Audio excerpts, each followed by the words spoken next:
સુરતના વેસુમાં 1 વર્ષના બાળકનો હાથ લિફ્ટમાં ફસાયાની ઘટનામાં ગંભીર રીતે ઇજાગ્રસ્ત બાળકનું સારવાર દરમિયાન 12મા દિવસે મોત નીપજ્યું છે।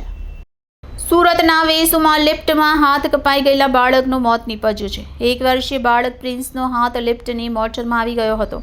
બાળકનો હાથ શરીરથી અલગ થઈ જતાં સિવિલ હોસ્પિટલમાં લાવવામાં આવ્યો હતો, જ્યાં હાથને જોડાયો હતો, પણ લોહીનું પરિભ્રમણ ન થતાં ફરી છૂટો કરી દેવાયો હતો। બાળકની 12 દિવસની સારવાર બાદ મોત નીપજતાં પરિવાર શોકમાં ગરકાવ થઈ ગયું છે। શરીરમાં ઇન્ફેક્શન ફેલાતા બાળકનું મોત થયું હોવાનું જાણવા મળ્યું છે। ઘટના બાદ બાળકના રડવાના અવાજથી ભાગદોડ મચી ગઈ હતી, જેથી તાત્કાલિક બાળકને સુપરવાઇઝરની કારમાં સિવિલ હોસ્પિટલ પહોંચ્યા હતા। સિવિલ હોસ્પિટલમાં તાત્કાલિક બાળકને દાખલ કરી સારવાર શરૂ કરવામાં આવી હતી। બાળકનો કપાઈ ગયેલો હાથ પણ સાથી મજૂર લઈને સિવિલ આવ્યો હતો। ખભાના ભાગેથી જ હાથ છૂટો પડી ગયો હતો। ઉપરાંત પ્રિન્સના માથા અને કાન પર પણ ગંભીર ઈજા થઈ હતી।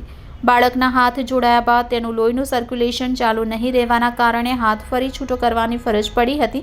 ત્યારબાદ આજ સુધી બાળકની સારવાર ચાલી રહી હતી। જોકે શરીરમાં ઇન્ફેક્શન ફેલાતા બાળકનું મોત થયું હોવાનું જાણવા મળ્યું છે। પરિવારના દીકરાનું મોત થતાં શોકનો માહોલ છવાઈ ગયો છે।